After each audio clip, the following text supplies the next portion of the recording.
दोस्तों नमस्कार, स्वागत है आपका हमारे YouTube channel RP smart GK में। तो आपको पता है कि 26/5/2025 को ये नोटिस जारी हुआ है और ये सभी जनरल मैनेजर्स जो ऑल जोनल रेलवेज़ है उनको ये भेजा गया है। तो किस रिगार्डिंग ये वीडियो है और क्या इसमें बताया गया है, तो उसमें हम पूरा वीडियो देखेंगे। लेकिन अगर उससे पहले आपने चैनल को सब्सक्राइब नहीं किया तो चैनल को सब्सक्राइब कर लीजिए। तो बढ़ते हैं अब हम आगे। तो देखिए यहाँ पे दे रखा है holding of computer based return examination for departmental promotion. मतलब जो सीबीटी आपका होता है एग्जामिनेशन फॉर डिपार्टमेंटल प्रमोशन, तो उसको होल्ड पे रखा गया है। तो क्यों होल्ड पे रखा गया है, तो आगे इसमें बताया गया है instruction had been issued vide letter 2018/PM 14 dated 14/12/2018 to conduct examination in computer based test mode or pen and paper mode depending upon the preparedness of the railways. मतलब कि जो कंप्यूटर बेस्ड टेस्ट होता है उसके लिए pen और paper या CBT जो भी वो रेलवे करवाती है, तो उसके बारे में ये इन्होंने बताया गया है कि एक कमेटी इसमें आपको आगे बताऊंगा।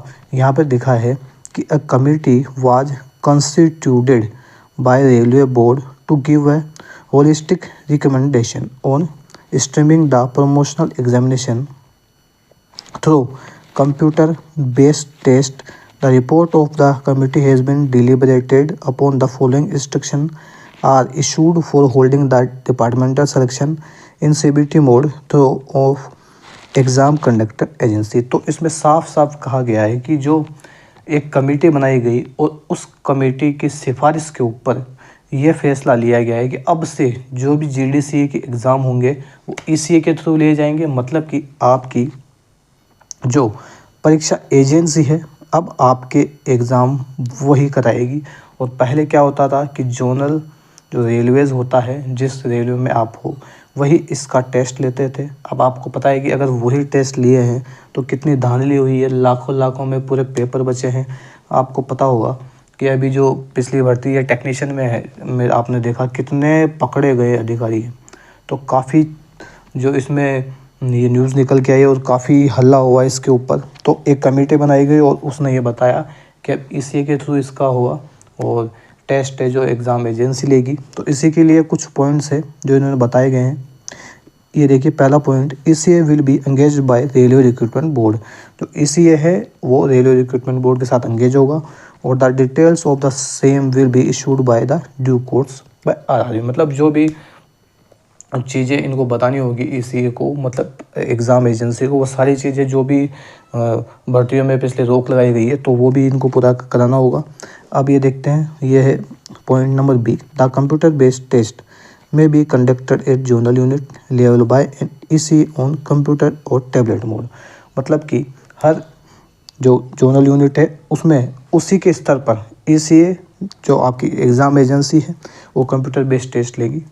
ठीक है, तो बढ़ते हैं अगले पॉइंट की ओर। ये है the question paper settle would be one of the 3 members of the appropriate selection committee as provide for in extant rules at the zonal unit. अब ये जो पॉइंट है यही सबसे बड़ा सिरदर्द कैसे बना हुआ है कि इन्होंने एक अच्छी जो चीज़ की कि अब जो है परीक्षा एजेंसी आपका परीक्षा लेगी तो उसमें कोई दिक्कत नहीं है, लेकिन अब इसमें 3 मेंबर होंगे। ठीक है, अब वो 3 मेंबर होंगे तो उसमें क्या होगा, अब आगे एक जो पॉइंट आएगा उसमें ये बताया जाएगा कि एक जो मेंबर रहेगा वो क्या रहेगा, वो जोनल रेलवे का हेड रहेगा। तो मतलब अगर जोनल रेलवे का हेड शामिल हो रहा है और पिछली कितनी जीडीसी की भर्तियों में जोनल रेलवे के हेड ही पकड़े गए हैं, तो ये निष्पक्ष परीक्षा कहाँ हुई। तो भैया ये तो कुछ भी कर सकता है।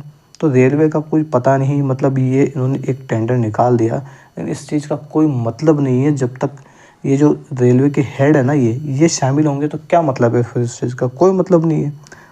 The implemented to be done by selection committee formed at the units with due approval of the competent authority। वो सेम चीज़ ये बताई गई है कि दोनों का कोलैबोरेशन होके जो इसमें लोग रहेंगे उन तीनों में से एक जो है वो रहेगा एक आरआरबी का रहेगा। ठीक है, और एक रहेगा आपके परीक्षा एजेंसी का और एक रहेगा कौन सा, वो रहेगा जोनल हेड। तो उस चीज़ का कोई मतलब नहीं है। एक जो पॉइंट हमारा छूट गया था, the question paper and objection tackle and result to be arranged by the examination conducting agency, मतलब रिजल्ट और जो आपके ऑब्जेक्शन ट्रेकर है वो एग्ज़ाम एजेंसी करेगी।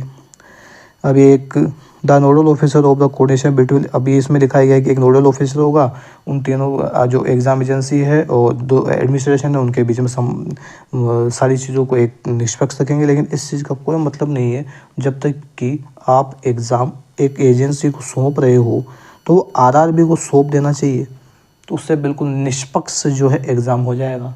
तो इसमें कोई दिक्कत ही नहीं थी, लेकिन एक जोनल हेड इन्होंने जो है वो तीर बना के घुसा दिया है, तो क्या होगा, तो पकड़े तो वही गए थे। तो इसमें कहाँ से मुझे समझ में नहीं आया कि छात्रों के साथ क्या हो रहा है। अब उसी में एक ये चीज़ लिखते हैं कि हमने फ़्लो चार्ट बना दिया है और फ़्लो चार्ट के अंदर ये रहा आपका, और इन सबको इन्होंने भेज दिया गया है और ये सारी आरआरबी है, इनके नाम लिखे हुए हैं।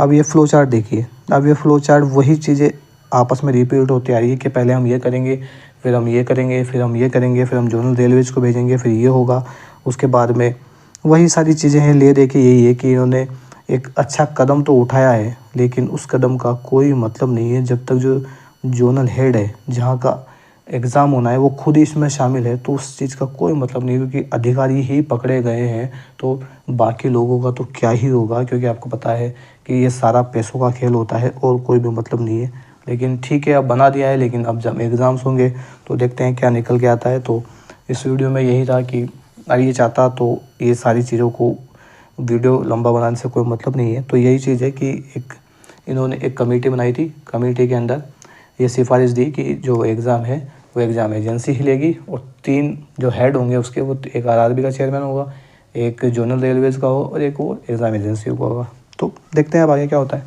तो इस वीडियो में इतना ही, तो मिलते हैं नेक्स्ट वीडियो में, तब तक के लिए आप चैनल को लाइक कर लीजिए, सब्सक्राइब कर लीजिए। धन्यवाद।